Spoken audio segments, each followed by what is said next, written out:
I decided to publish the last of Tai no Henko variations, Tai no Henko Irimi.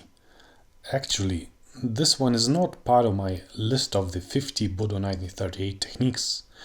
However, as I consider it very important, and as I have already filmed, I finally decided to publish it, so everybody could try it out and enjoy it. Thank you for watching.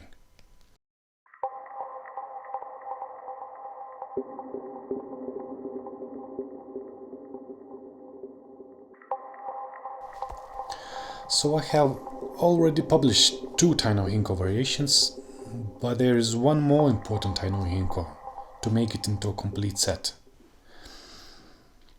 As they are the back, they are always the front too. I did analyze and explained Ura exercises in my earlier videos, but what most people don't know is that there is frontal or Irimi variation of Tai no Henko as well.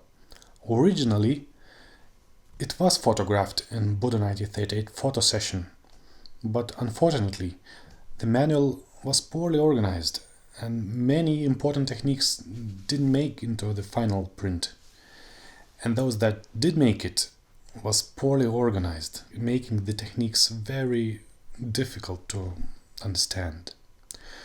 So it was only 6 months ago that I fully understood what is happening behind this picture. Originally, this picture was used as part of Katate Dori Irimi sequence, which is incorrect. And not only this picture, but this one and this one too has been improperly placed. But I won't go into the details why it is so for now.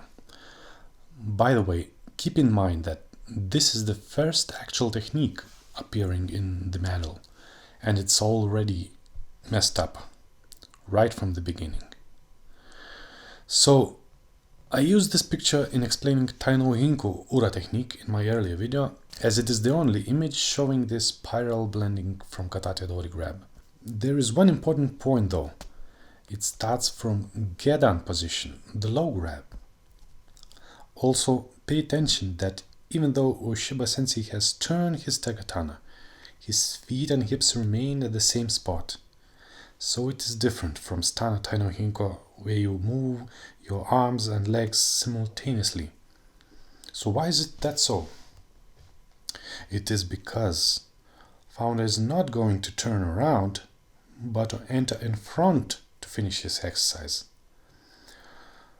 Probably the best evidence to support existence of this technique comes from his devoted previous student Kanemoto Tsunondemori Sensei, who was also the first biographer of the founder. In his manual called Aikido Densho, under section explaining Tai no Henko variations, he does this Tana Tai no Henko, turning around, and then this Irimi one, stepping diagonally in front. So you do it this way. Enter diagonally in front of your uke using Irimi motion. This breaks the structure of your partner and puts him in the same unbalanced position as in other Tai no Henko variations. It is wonderful exercise for practicing Irimi movement. But as important as it is, very few people practice this exercise nowadays. But why? Maybe because O-sensei stopped teaching it after the war. Very unlikely, because we had 2 of the most noticeable technicians of the art, founders son Kishimaru Shiba and former chief instructor of Aikikai, Koichi Tohei Sensei 10th Dan, both practicing this technique after the war. These shots are taken from Tohei Sensei's book from the 60s, while O-sensei was still alive, and as indicated in the book, supervised it. And here, Kishimaru Shiba practicing Tai no Henko Irimi in flowing Kinonagare manner. And this is 3rd Doshin Moriteru Shiba practicing this exercise in his instructional program. Also, notice that as with the other Tai no Henko after the war, The form has been changed by holding 2 arms in front instead of 1. So, Tai no Henko Irimi is a wonderful exercise. It is equally important to practice both variations, Irimi and Dora. It is not simply about shifting your hips and moving a little forward. What you really are practicing here is moving with connected body. That's internal practice. It really helped me a lot in mastering subtleties of moving in centered manner. I highly advise to practice it as often as usual Tai no Henko.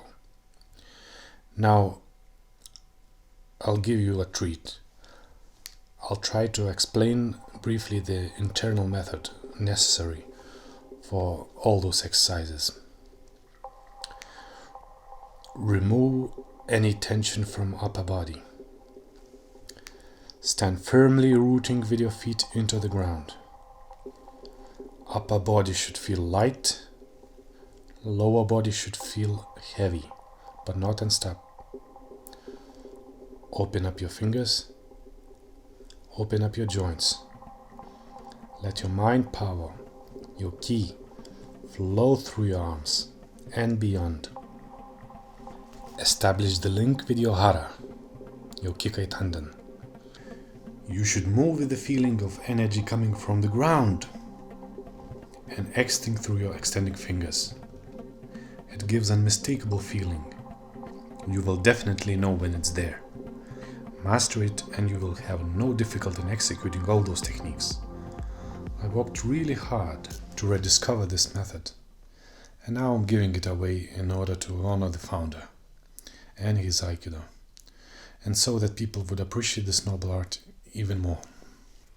If you succeed in doing this just right, there is no feeling that somebody impedes your movement, as if there is nobody holding you at all. Movement becomes strong and stable. So let us never forget precious kuden that O-sensei left for us. The movement of your arms is in your head, and the movement of your legs is in your torso or waist.